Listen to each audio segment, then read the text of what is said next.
चलो भैया અહીંયા ध्यान भाई कोई पण क्षणे विद्युत चुंबकीय तरंगમાં कोई पण क्षणे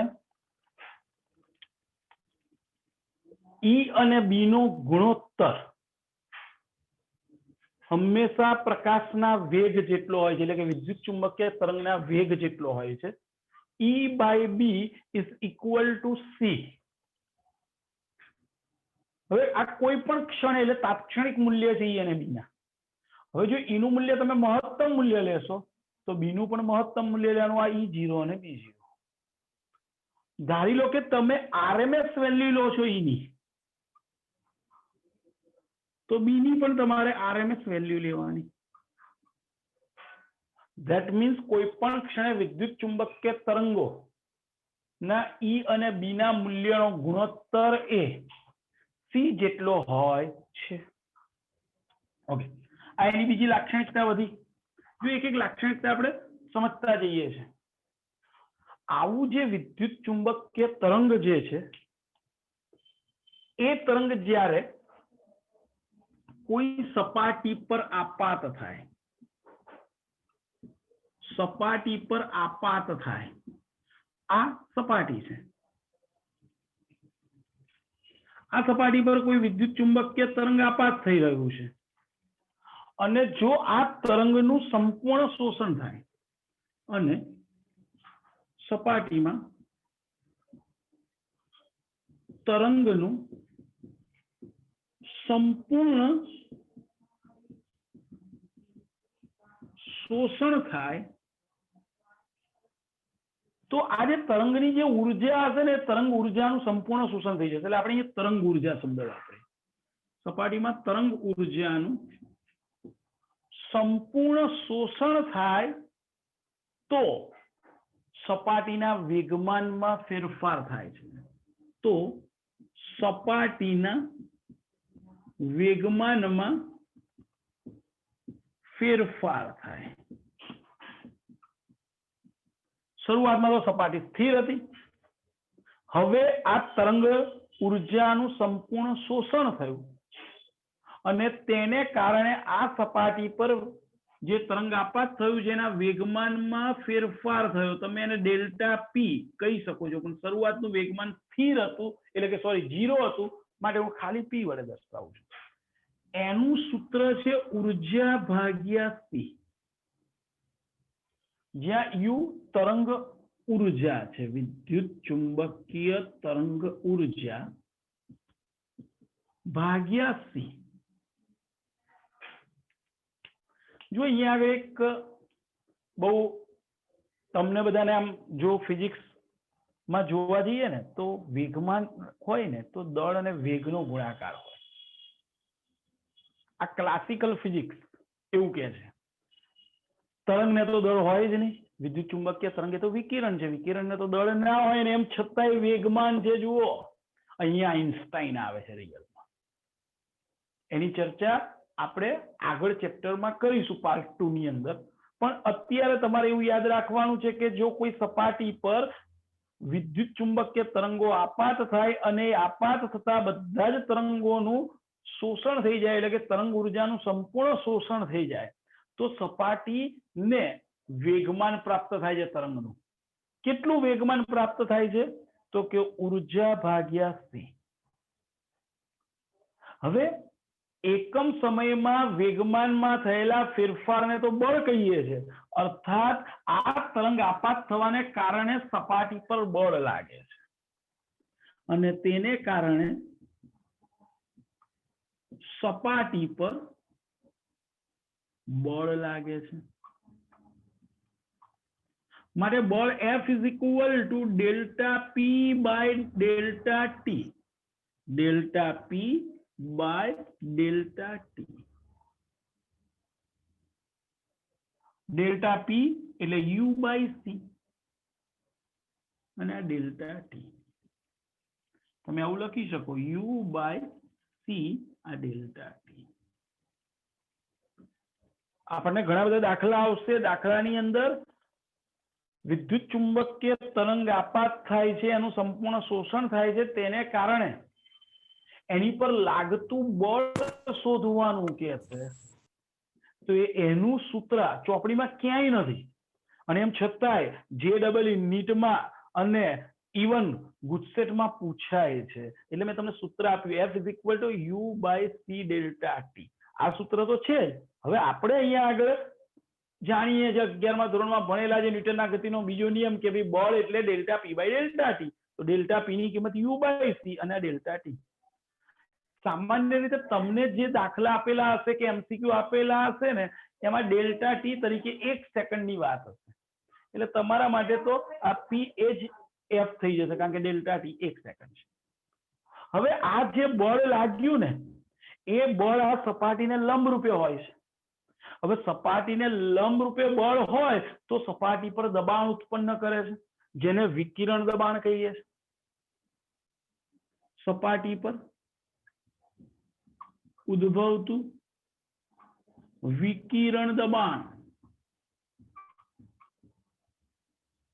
તો તમને તો ખબર છે દબાણનું સમીકરણ, દબાણ બરોબર બળ ભાગ્યા ક્ષેત્રફળ. બળ શું છે?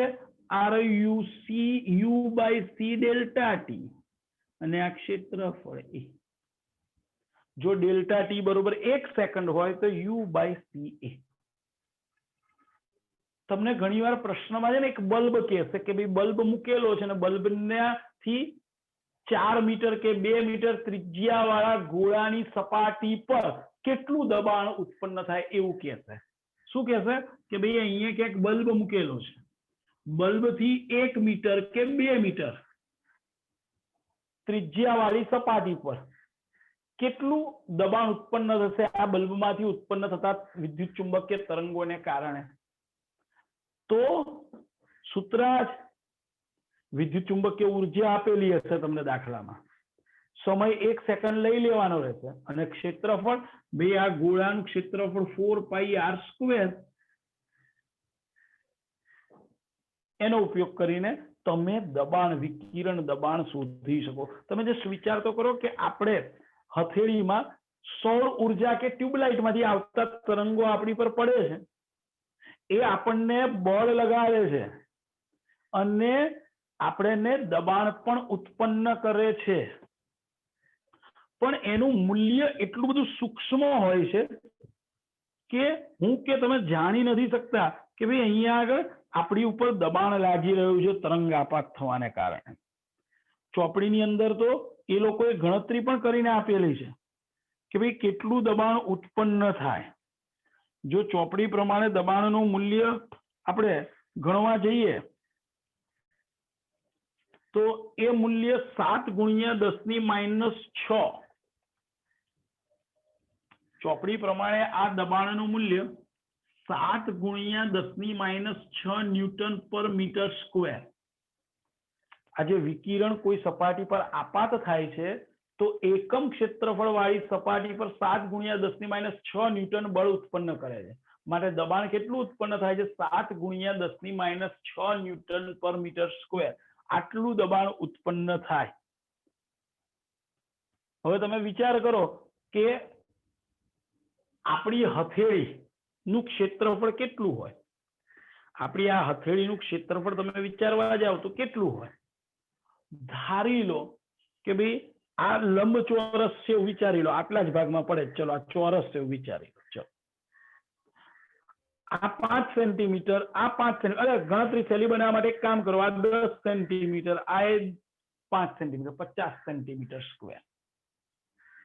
તો તમે વિચાર કરો એકમ ક્ષેત્રફળ ઉપર આટલું તો 50 સેન્ટીમીટર² એટલે 50 × 10⁻⁴ પર કેટલું? વિચાર કરો કેટલું દબાણ આવશે 10⁻⁻⁰ના સ્વરૂપમાં. એટલે તમે સમજી શકો કે આ દબાણ કેટલું બધું સૂક્ષ્મ છે કે મને કે તમને ખબર જ નથી પડતી કે ક્યારના મારી પર આ જે વિદ્યુત ચુંબકીય તરંગો આપાત થઈ રહ્યા છે એને કારણે હાથની સપાટી ઉપર આપણને દબાણ લાગે છે, જે આપણે અનુભવી શકતા નથી કારણ કે એનું મૂલ્ય અતિ સૂક્ષ્મ છે. બોલો ભાઈ, ક્લિયર છું? ભાઈ ખ્યાલ આવે છે મને? જો ભાઈ ફરી બોલું છું આટલી વસ્તુ, કોઈ પણ ક્ષણે વિદ્યુત ચુંબકીય તરંગમાં E અને B ના મૂલ્યનો ગુણોત્તર એ પ્રકાશના વેગ અથવા વિદ્યુત ચુંબકીય તરંગના વેગ c જેટલું હોય છે. ઘણીવાર પ્રશ્નમાં E ની જગ્યાએ તમને E0 આપેલું હોય અને B ની જગ્યાએ B0 રકમમાં આપેલું હોય, એટલે E0 B0 ખબર હોય તો એની પરથી પણ વિદ્યુત ચુંબકીય તરંગનો વેગ મળે. આ C ની જગ્યાએ V પણ મળી શકે, કારણ કે જો અન્ય માધ્યમમાં ચર્ચા કરતા હોય તો C ની જગ્યાએ V બોલાય. ઘણીવાર દાખલામાં તમને RMS મૂલ્ય આપેલું હોય તો ERMS અને BRMS નો ગુણોત્તર કરો તો પણ તમે વેગ V શોધી શકો. ઓકે, પછી મેં એવું કીધું કે જ્યારે કોઈ વિદ્યુત ચુંબકીય તરંગ કોઈ સપાટી પર આપાત થાય, ધારી લો કે આ બોર્ડ છે, બોર્ડ ઉપર સતત મારા રૂમની અંદર જે કઈ સૌર વિકિરણો હશે અથવા ટ્યુબલાઇટ માંથી નીકળેલા વિકિરણો હશે આ સપાટી પર આપાત થતા. હવે જો આ સપાટી પર આપાત થાય અને સંપૂર્ણ એનું શોષણ થઈ જાય તો આ તરંગો આપણે જાણીએ છીએ કે ઉર્જા લઈને આવે છે. તરંગ ઉર્જા છે એની પાસે. તરંગ એટલે જ રિયલમાં ઉર્જાનું પ્રશ્ન. ધેટ મીન્સ એ ઉર્જા જો સંપૂર્ણપણે શોષાઈ જતી હોય તો આ બોર્ડને વેગમાનમાં ફેરફાર થશે. કેમ? તો કે આ ઉર્જા મળવાને કારણે એના વેગમાનમાં કેટલો ફેરફાર થશે? તો કે u/c જેટલો. જ્યાં u શું છે? તો કે આ જે તરંગ ઉર્જા જે છે જેનું શોષણ થયું છે તે ભાગ્યા c એટલે વિદ્યુત ચુંબકીય તરંગનો વેગ. ઓકે, આટલો વેગમાનમાં ફેરફાર થવાને કારણે આ સપાટી ઉપર બોર્ડની સપાટી પર બળ લાગ્યું હશે. કેટલું બળ લાગે? તો કે ΔP/ΔT જેટલું. આપણે જાણીએ છીએ ન્યૂટનના ગતિનો બીજો નિયમ. હવે આ તરંગ જેટલી સેકન્ડ માટે આપાત થયું છે એ સમયગાળો તમે નોંધી લો. તો ΔP/ΔT એની પરથી તમને બળ F મળી ગયું, જ્યાં ΔP ની કિંમત મેં મૂકી u/c. હવે આ સપાટી પર આ જે બળ લાગે છે સપાટીને લંબ રૂપે લાગે છે. આપણે જાણીએ છીએ સપાટીને લંબ રૂપે બળ લાગે તો દબાણ ઉત્પન્ન કરે, માટે આ સપાટી પર વિકિરણ દબાણ ઉત્પન્ન કરશે. તો ઉદ્ભવતું વિકિરણ દબાણ બળ ભાગ્યા ક્ષેત્રફળ, જે આપણે જાણીએ છીએ. બળનું સૂત્ર લખી નાખ્યું એટલે આપણને ખબર પડે કે ભાઈ આ વિકિરણ આપાત થવાને કારણે સપાટી ઉપર દબાણ ઉત્પન્ન થાય છે અને એ દબાણનું મૂલ્ય વૈજ્ઞાનિકોએ શોધીને આપ્યું છે 7 × 10⁻⁶ ન્યૂટન પર મીટર સ્ક્વેર. બોલો ભાઈ, ક્લિયર છો? બોલો, આટલે સુધીમાં કોઈને ક્યાંય પ્રોબ્લેમ સમજવામાં? આ જે C જે છે C નું મૂલ્ય લગભગ અચળ ગણવામાં આવે છે. તેનું મૂલ્ય છે 2.9979.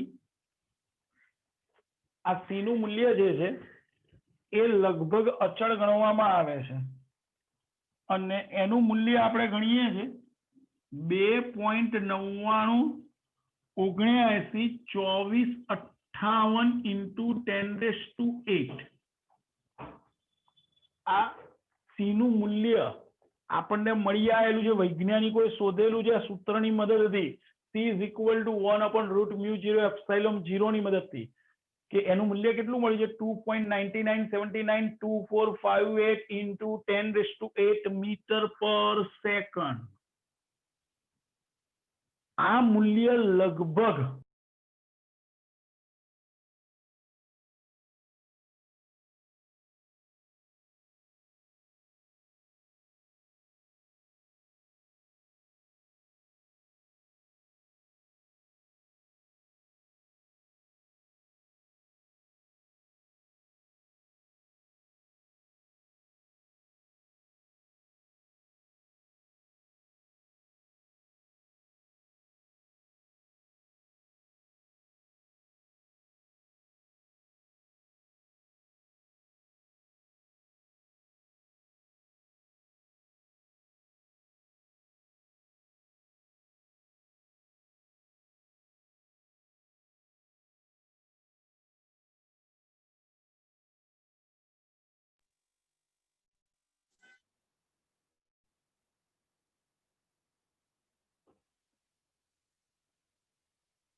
જો ભાઈ આ C નું મૂલ્ય 2.99792458 × 10⁸ મીટર/સેકન્ડ લગભગ બધી જગ્યાએ સમાન મળે છે અને તેથી તેને અચળાંક તરીકે પણ આપણે ગણીએ છીએ અને એનું મૂલ્ય આપણે વ્યવહારિક જીવનમાં 3 × 10⁸ મીટર પર સેકન્ડ લઈ લઈએ છીએ આની જગ્યાએ. હવે આ વિચાર કરો, જો આને અચળાંક તરીકે લઉં તો તમને તો ખબર છે વેગ બરોબર અંતર ભાગ્યા સમય કહેવાય કે ના કહેવાય? તો આની પરથી સમય બરોબર જો હું 1 સેકન્ડ લઈ લઉં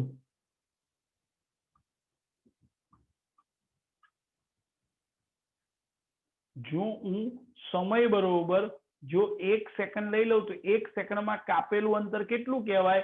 3 × 10⁸ મીટર. પ્રકાશે અથવા તો વિદ્યુત ચુંબકીય તરંગે શૂન્ય અવકાશમાં 1 સેકન્ડમાં કાપેલું અંતર આટલું છે. 1 સેકન્ડમાં કાપેલ અંતર 3 × 10⁸ મીટર.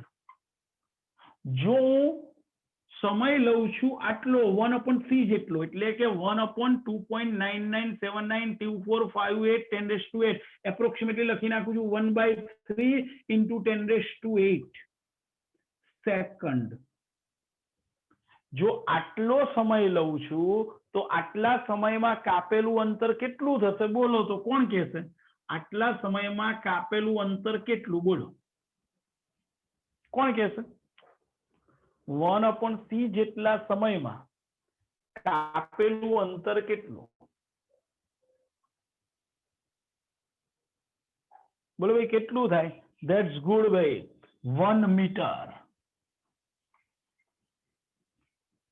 સમય ગુણ્યા ઝડપ કરવાની, ઝડપ c છે, સમય છે 1/c, એટલે c ઉડી ગયા, એટલે અંતર બરોબર 1 મીટર. અર્થાત 1 મીટરને વ્યાખ્યાયિત કરવા માટે તમે આનો ઉપયોગ કરી શકો છો શૂન્ય અવકાશમાં પ્રકાશના વેગનો અથવા તો વિદ્યુત ચુંબકીય તરંગના વેગનો, કે કોઈ બી પ્રકાશ અથવા વિદ્યુત ચુંબકીય તરંગે 1/c જેટલા સમયમાં જે અંતર કાપે તે અંતરને 1 મીટર કહી શકાય. શૂન્ય અવકાશમાં 1/c જેટલા સમયમાં વિદ્યુત ચુંબકીય તરંગે કાપેલા અંતરને 1 મીટર અંતર કહે છે. એટલે 1 મીટર અંતરની જે SI એકમ પદ્ધતિની વ્યાખ્યા છે એ આ છે. ઓકે, હજી આગળ વિચારીએ. ભાઈ આપણે એવું કીધું કે ભાઈ વિદ્યુત ચુંબકીય તરંગ જે છે એ વિદ્યુત ચુંબકીય તરંગ એ ઉર્જાનું પ્રસરણ કરે છે, તો પછી એની ઉર્જા ઘનતા કેટલી? ભાઈ વિદ્યુત ચુંબકીય તરંગની ઉર્જા ઘનતા, ભાઈ આ બોર્ડ સાફ કરવું પડશે. આમાં કોઈને પ્રોબ્લેમ?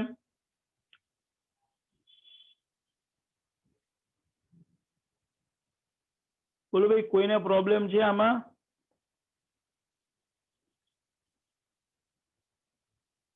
ઓકે, તો હવે એની ઉર્જા ઘનતાની વાત. જો લાક્ષણિકતા ક્રમશઃ ધીમે ધીમે વધતી જાય છે, ધ્યાન રાખજો.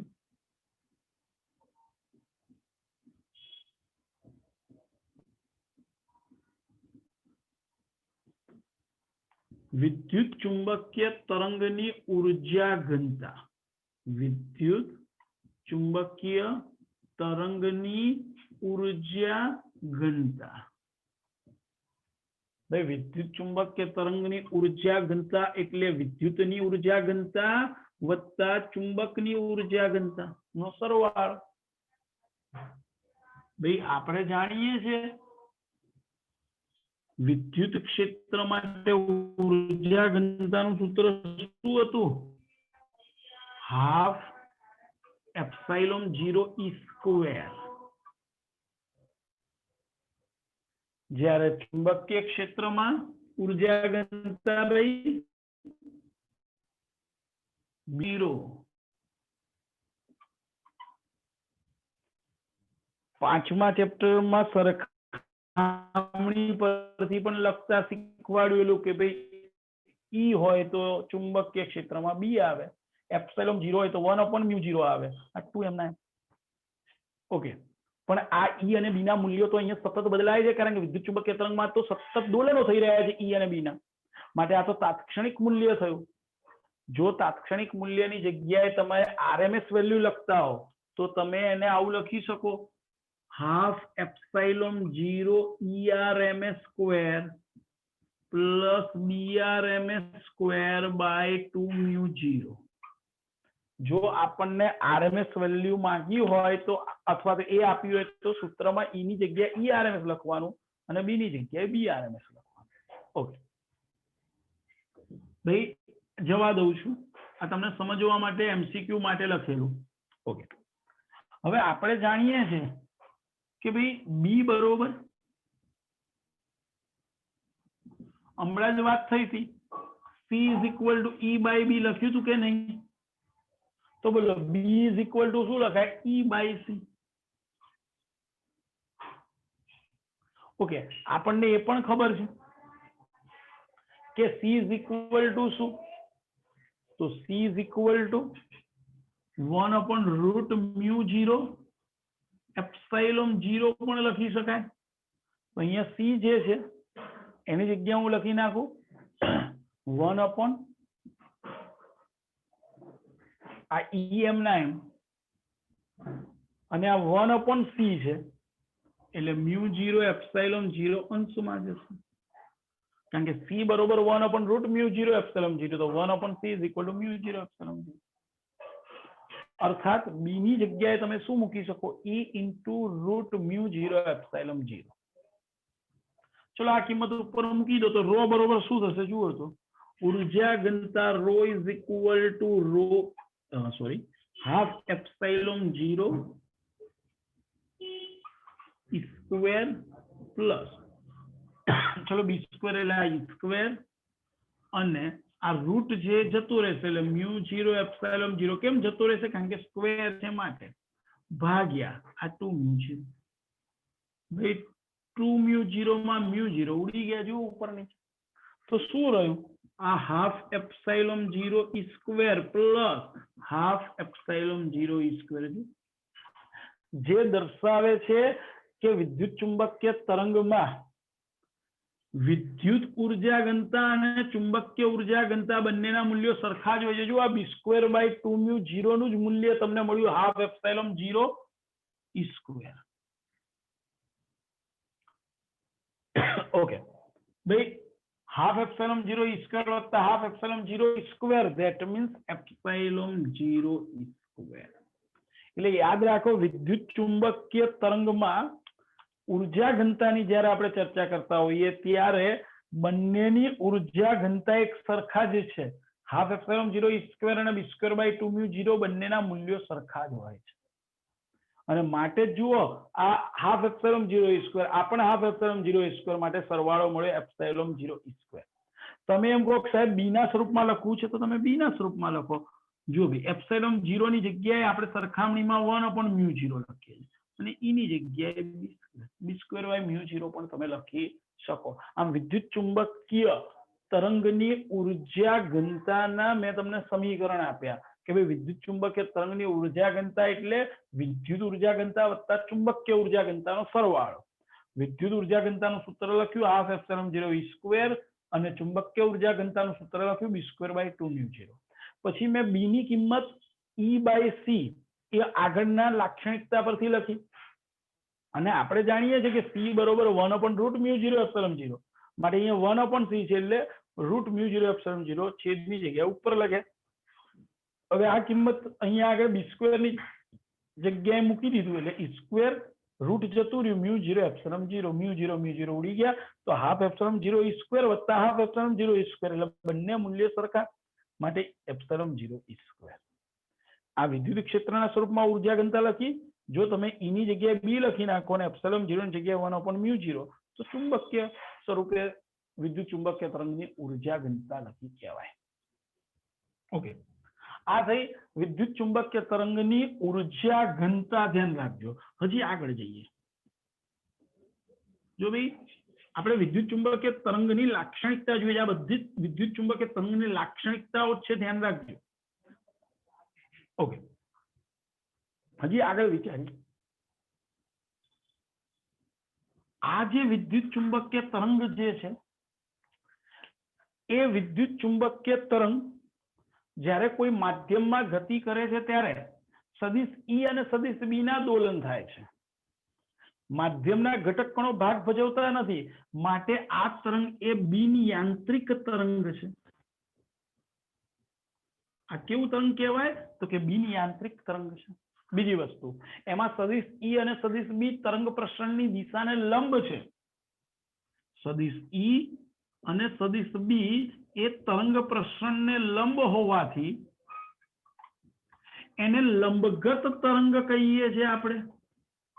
એટલે વિદ્યુત ચુંબકીય તરંગ બિનયાંત્રિક છે અને લંબગત તરંગ છે.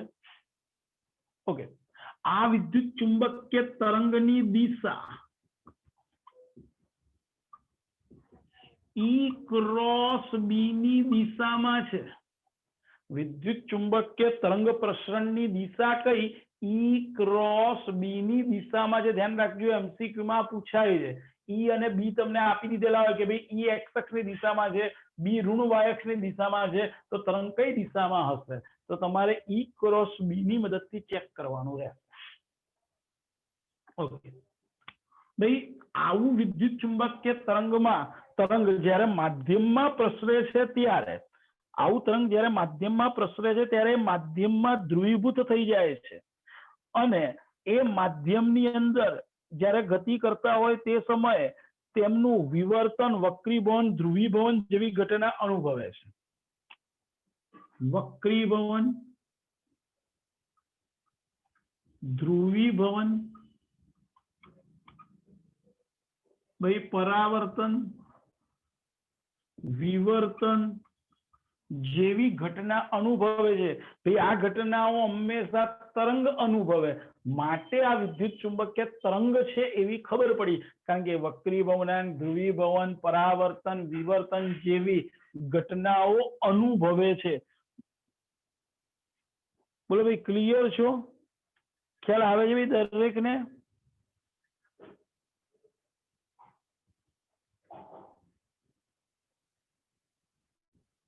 કોઈ આપણને પૂછે વિદ્યુત ચુંબકીય તરંગ ખાલી જગ્યાનું વહન કરે, તો યાદ રાખજો વિદ્યુત ચુંબકીય તરંગ ઉર્જા અને વેગમાનનું વહન કરે છે. વિદ્યુત ચુંબકીય તરંગ ઉર્જા અને વેગમાનનું વહન કરે છે. વિદ્યુત ચુંબકીય તરંગ એ ઉર્જા અને વેગમાનનું વહન કરે છે. વિદ્યુત ચુંબકીય તરંગ એ વેગમાન અને ઉર્જાનું વહન કરે છે. ઘણીવાર આપણને પૂછવામાં આવે છે કે ભાઈ આ વિદ્યુત ચુંબકીય તરંગ જે સપાટી પર આપાત થાય છે તેની તીવ્રતા કેટલી? ઘણીવાર તમને વિકિરણની તીવ્રતા શોધવાની એમસીક્યુ માં કહે છે. વિકિરણની તીવ્રતા, ઇન્ટેન્સિટી, આપણને ખબર હોવી જોઈએ કે તીવ્રતા એટલે ઉર્જા ભાગ્યા ક્ષેત્રફળ સમય અથવા પાવર ભાગ્યા, તમે પાવર ભાગ્યા ક્ષેત્રફળ પણ કહી શકો, કારણ કે ઉર્જા ભાગ્યા સમય એટલે રિયલમાં પાવર, એટલે તમે પાવર ભાગ્યા ક્ષેત્રફળ શબ્દ પણ વાપરી શકો. તો વિકિરણ ઉર્જા ભાગ્યા ક્ષેત્રફળ સમય. પણ ઉર્જા તો તમને યાદ છે ભાઈ, ઉર્જાનું સૂત્ર હમણાં જ આપણે વાત થઈ હતી. હવે આ સમીકરણમાં તમે જસ્ટ વિચાર કરો કે આ સમીકરણને તમે સી વડે ગુણી નાખો ઉપર નીચે, u by a into c, આ tm ના એમ ઉપર નીચે સી વડે, એટલે અહીંયા સી લખવાનું રહ્યું. તો તમને ખબર પડવી જોઈએ કે ભાઈ આ એકમ સમયમાં વાત લઉં, જો t બરોબર 1 સેકન્ડ લઈ લઉં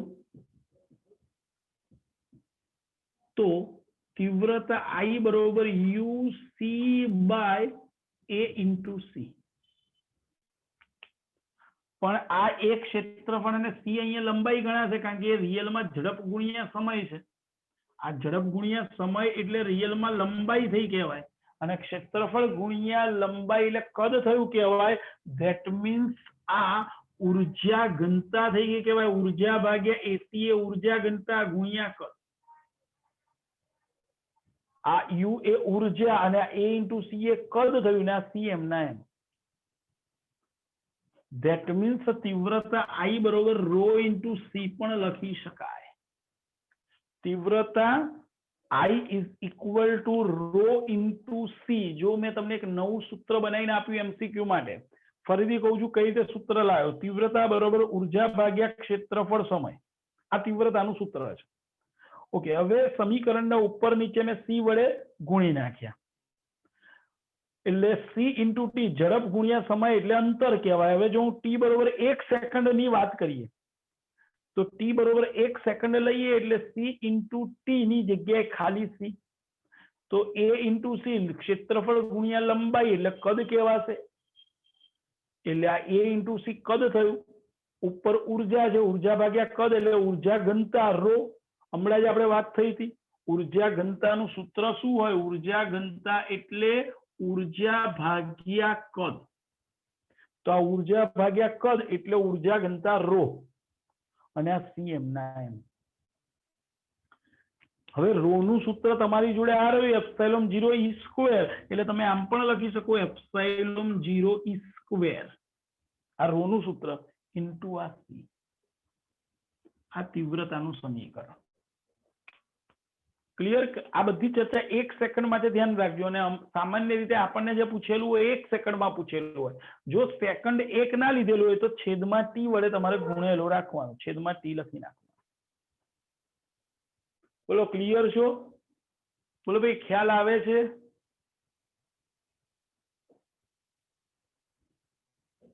આ હતી ચર્ચા વિદ્યુત ચુંબકીય તરંગોની લાક્ષણિકતા. ભાઈ, વિદ્યુત ચુંબકીય તરંગ જ્યાં ઉદ્ભવે ને ત્યાંથી દૂરના વિસ્તારમાં, વિદ્યુત ચુંબકીય તરંગ જ્યાં ઉદ્ભવે છે, તરંગ ઉદ્ગમથી દૂરના વિસ્તારમાં, ઉદાહરણ તરીકે સૂર્ય એ વિદ્યુત ચુંબકીય તરંગોનો સ્ત્રોત છે, એ ઉદ્ગમ છે. હવે ત્યાંથી દૂરના વિસ્તારમાં એટલે આપણે પૃથ્વી પર વિચારીએ, આ ખૂબ જ દૂરનો વિસ્તાર થયો સૂર્યથી. ત્યાં આગળ વિદ્યુત અને ચુંબકીય ક્ષેત્ર વચ્ચે કળા તફાવત 0 હોય છે.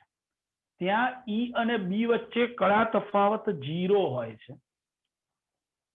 અને તેની ઝડપ 1/r ના પ્રમાણમાં ઘટતી હોય છે. જ્યારે તરંગ ઉદ્ગમની નજીકના વિસ્તારમાં વાત કરતા હોઈએ તો નજીકના વિસ્તારમાં ઈ અને બી વચ્ચે કળા તફાવત π/2 હોય છે, અને તે 1/r³ ના પ્રમાણમાં ઘટે છે. ફરી બોલું છું, ધ્યાન રાખજો, આપણી ચોપડીમાં નથી. તરંગ ઉદ્ગમથી ખૂબ જ દૂરના વિસ્તારમાં ઈ અને બી વચ્ચે કળા તફાવત 0 અને વિદ્યુત ચુંબકીય તરંગના મૂલ્યમાં થતો ઘટાડો એટલે કે ઈ અને બી ના મૂલ્યમાં થતો ઘટાડો 1/r ના સમપ્રમાણમાં હોય છે.